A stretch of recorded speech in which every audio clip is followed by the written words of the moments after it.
This is me, my first week in Australia. No job, no network, no family money. I didn't even know how the property market actually worked. I just knew I had to make this work somehow. Fast forward 14 years, I've built $18 million property portfolio, and I did it on a single income while working full-time, making a shit ton of mistakes, and starting later than I should have. Now, I didn't time the market. I didn't flip houses. I didn't win the lottery. I just kept showing up, learning the game and taking small steps, but strategic steps, even when I felt like I didn't belong in the room. If you have ever felt like property is out of reach, that you are too late, you are underpaid, or you're not sure, I want to show you today what's possible. Today, I'm going to break this down into 3 parts. The exact timeline of how I built a property portfolio for the first time, the critical lessons that changed everything, and why none of this matters if you don't understand what you are really building towards. Let's start at the very, very beginning. Now, this is the timeline of my property journey.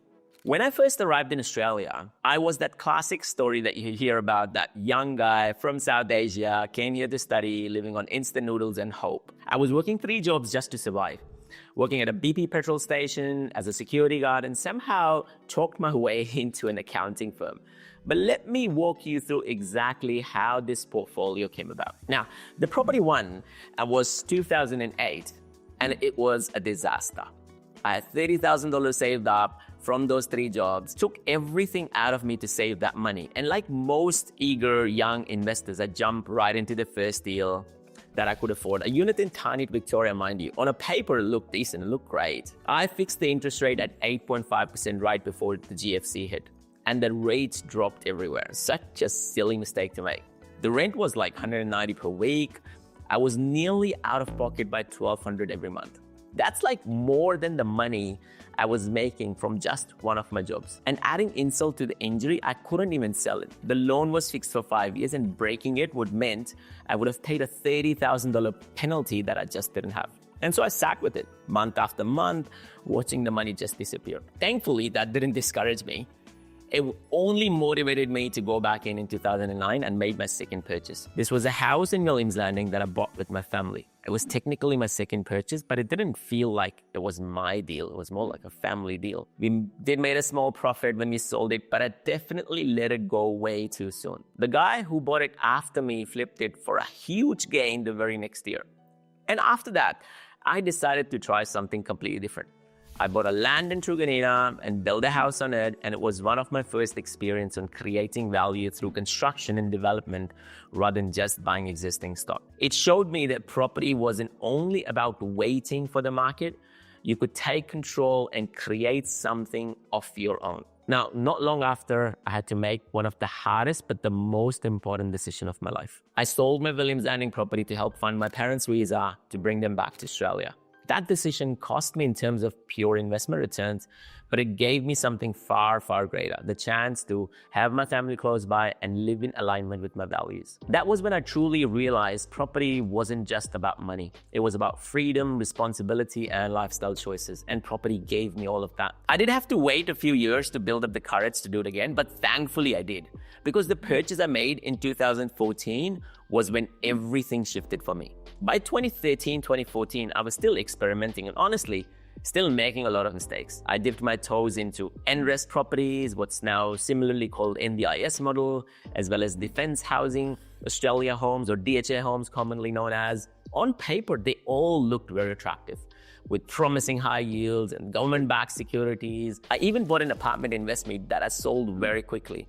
I won the lucky draw in the DHA home, mind you, but I soon realized that they were all poor investment decisions. The Westmead apartment, overpriced and underperformed. The DHA property was essentially the same story, inflated price, dressed up with lure of guaranteed 10% yield, which I now know doesn't work. What I learned was chasing shiny schemes or incentives can blind you from the fundamental investing. That's why when the opportunity for Crow's Nest came in 2014, I knew I had to do things differently. I bought it for $750,000, by far the biggest stretch I've ever made. But that was very, very intentional. I was done chasing bargain, bin chip properties, so-called guaranteed returns. I sold off every underperforming assets, cleared out the dead weight, and focused on buying better quality assets fundamentally. And it served me really, really well. That property is now worth close to about $1.2 million. And then in 2015, I discovered development. That was a game changer. That is where everything pivoted for me.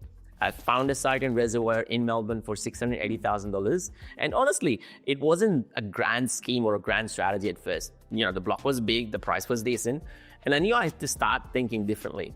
I kept the house at the front and built two at the back. The build cost was roughly around $600,000. When it was all done and sold, I cleared $740,000 net profit. That was my first taste on manufacturing pure equity instead of just playing the weight game. And I wasn't just hoping for growth anymore, I was actually creating it. So in 2017, we bought what would become our family home.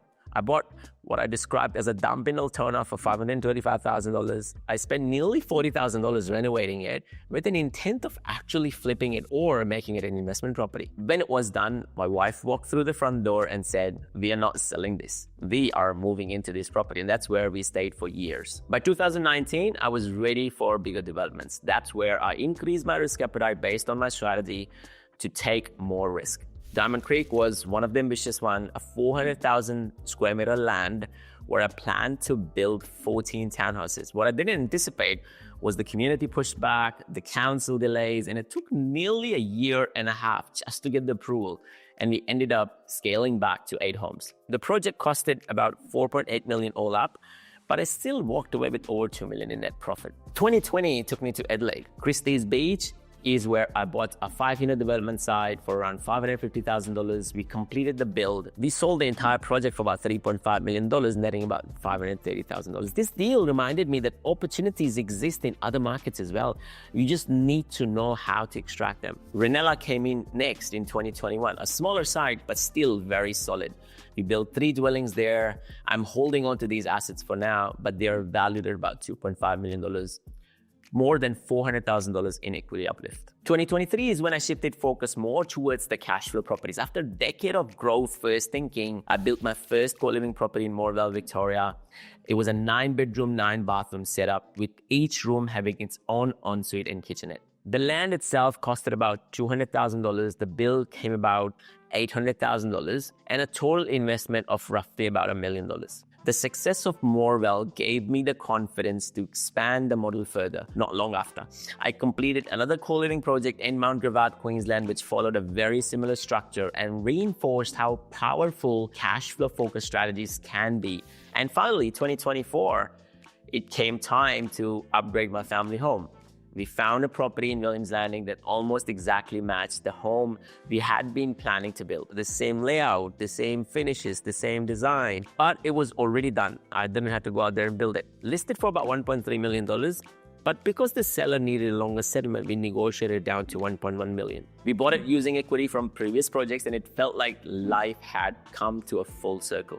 So that's where the timeline of 14 properties and developments across 16 years, building from that first disastrous $30,000 investment to an $18 million property portfolio comes about. Let's talk about the lessons. Now, those numbers tell you what happened, but what they don't tell you is why most of it didn't happen at all. So let me share the lessons that changed everything for me. Lesson 1.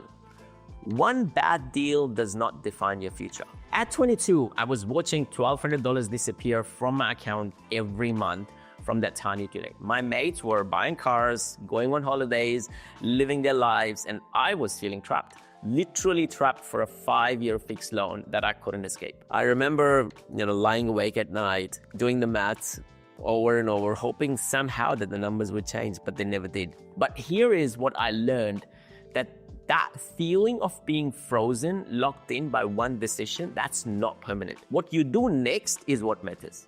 I could have let that one mistake convince me that property wasn't for me. And a lot of people do that. Instead, I used it as an expensive education experience. Lesson 2, playing defense will keep you poor guaranteed. For years after turning it, I was playing scared. When bought and sold Williams Landing house with my family, I was focused on not losing again, that I didn't let myself win properly. We made a small profit and I was relieved to get out, at least, unscathed. But it stung when I found out that the guy who bought the property made a massive gain, close to about $300,000, just literally in the next year. That stung, but it taught me something very valuable and important. The biggest bursts of growth often happens just after it feels too risky to hold on to. That discomfort, that impulse to sell or wait, that's exactly when you need to stay steady. Lesson 3, you can't scale what you don't control. The reservoir development was my light bulb moment. I wasn't just waiting for the growth to happen anymore, I was actually creating it. And that's a very important lesson. Lesson 4, cash flow changes everything for everyone. By 2023, I'd built significant equity, but I was still trading time for money in my day job. The Mount Gravatt co-living property changed that equation completely, including Morwell property. That's when the first $3,000 weekly rent hit my account and something shifted. It wasn't just about money, it was about options. Suddenly, I could make decisions based on what was right for the family and not just what paid the bills. Now, what you're really building is you're building the mission. Here is what I want you to understand. This was never about accumulating assets for the sake of it. Every decision I made, from rent vesting to reinvesting, was to build a life that made room for people who mattered most. When I sold my property to bring my parents to Australia, that $110,000 cost to immigration wasn't about ROI. That was all about honor, the responsibility, and doing the right thing. When we outgrew our Altona home, when our third child came on the way, and my parents living with us, finding that property or upgrading that property wasn't just a lifestyle upgrade. It was the proof that Journey has delivered exactly what we needed, right when we needed it. And that is what property can do for you. Because property became that vehicle that gave me choices. The choices to work because I want to, not because I have to. The choice to say yes to the opportunities that align with my values. The choice to build home where my kids can grow with space to play and my parents can age with dignity. That's what wealth really, really is. It's not about a number in your property portfolio or freedom to live according to your values without compromise. It's all about the values and the upbringing and the freedom that truly helps you retire. This journey taught me something really profound. The biggest barriers to building wealth through property is in market conditions or interest rates or even money. It's knowledge. It's knowing what's possible, having someone show you how to get there. That's exactly why I started Investor Partner Group, or Help Me Buy, Brad. Because I remembered what it felt like to be that young guy with $30,000 making super expensive mistakes because I didn't know what I didn't know at that time. Now, I've helped hundreds and thousands of people navigate their property journey, and I feel super humbled and proud about it. And all of these, from first-home buyers, first-time investors to experienced investors looking to scale. Your first deal might be your worst deal, and mine certainly was too. I'm not prone to it. But your next one doesn't have to be. If you're ready to stop hoping and start building, you want someone in your corner who's actually walked the path. Now, if you're ready to stop hoping and start building, and you want someone in your corner who's actually walked this path, I've left a free link, a free consultation in the bio below. Thanks for watching the video today. Thank you for listening to my story. This is Moss checking out. Adios.